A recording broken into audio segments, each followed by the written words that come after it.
요나단은 왜 다윗을 목숨처럼 사랑했을까요? 다윗이 노래를 잘해서? 악기를 잘 다루니까? 용맹한 전사라서?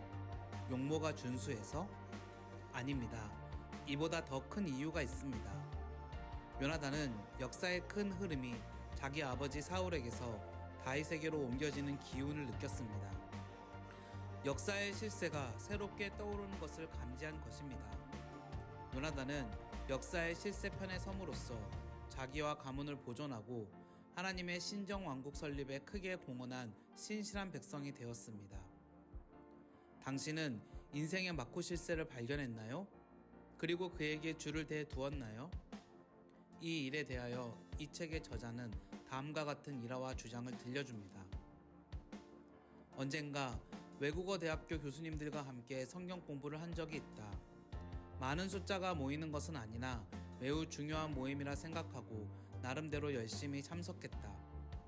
어느 날 함께 공부하는 교수님으로부터 매우 귀한 이야기 하나를 들었다. 개강한 지 얼마 되지 않아 학교 게시판에 자신을 예수 믿는 교수라고 밝힌 후 자기와 함께 성경 공부를 하기 원하는 학생은 신청하라는 내용의 인쇄물을 붙였다는 것이다.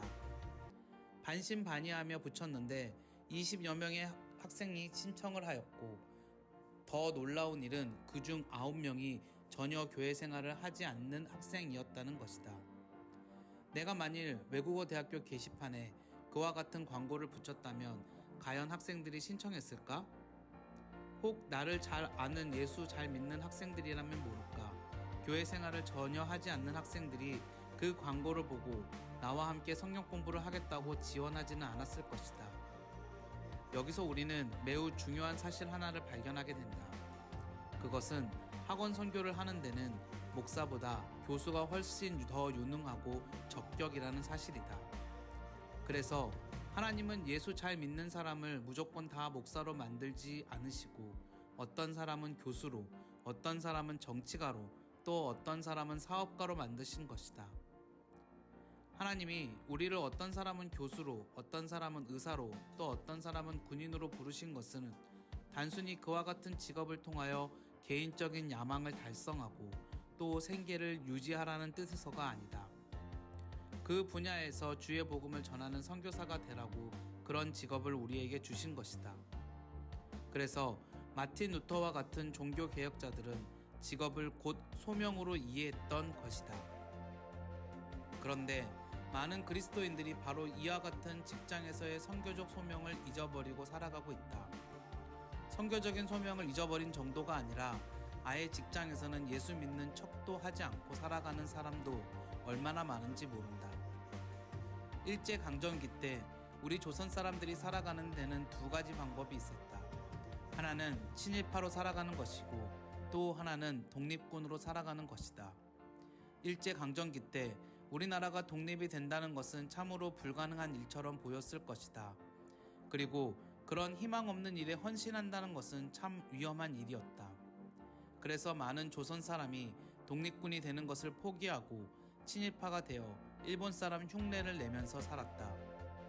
그렇게 하면 일본 사람들 상에서 떨어지는 부스럭이라도 먹을 수 있었기 때문이다. 그러나 개 중에는 많은 희생과 어려움이 있음에도 불구하고 나라의 독립을 위하여 자신의 모든 것을 희생하고 일본과 대항하여 이 땅의 조선 독립을 이루기 위하여 싸운 사람들이 있었다. 전자는 역사에 두고두고 부끄러운 이름과 삶을 남기게 되었고 후자는 역사에 두고두고 아름다운 이름과 삶을 남길 수 있게 되었다. 아직도 70%의 사람들이 예수를 믿지 않는 세상에서 예수 믿는 사람으로 살아간다는 것은 생각처럼 쉬운 일이 아니다. 세상 속에서 예수 믿는 사람들이 살아가는 데는 두 가지 방법이 있을 수 있다. 하나는 친일파로서의 삶을 살아가는 것이고 또 하나는 독립군으로서의 삶을 살아가는 것이다. 조선 사람임에도 불구하고 일본 사람인 척 살아갔던 사람들이 있었던 것처럼 엄연히 예수 믿는 사람임에도 불구하고 예수 믿지 않는 사람처럼 자신을 숨기고 은폐하면서 세상 사람들과 똑같이 살아가는 사람들이 있다. 영적 친일파인 셈이다. 그러나 예수 믿는 사람으로서 살아간다는 것이 힘들고 어려운 줄 알면서도 자신을 예수 믿는 사람으로 드러낼 뿐만 아니라 이 땅에 하나님 나라를 건설하기 위하여 자신의 삶을 독립군처럼 헌신하는 사람도 있다.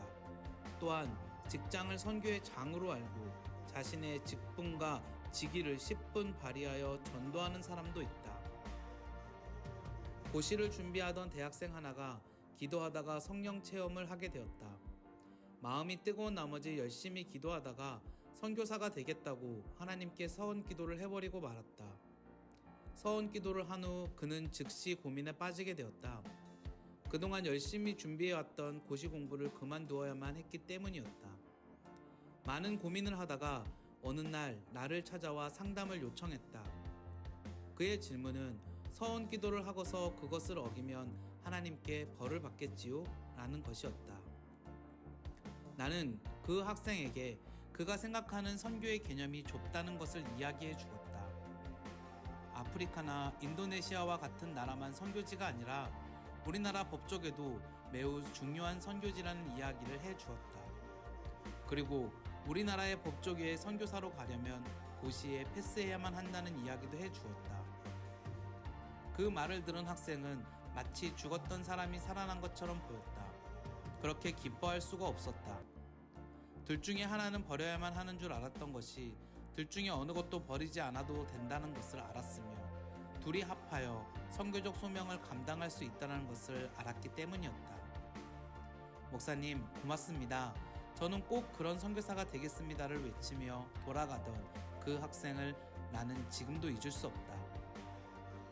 여러분들은 지금 직장과 세상에서 독립군으로 살아가고 있는가? 아니면 친일파로 살아가고 있는가? 여러분은 앞으로 독립군으로 살아갈 것인가? 아니면 비겁한 친일파로 계속 살아갈 것인가?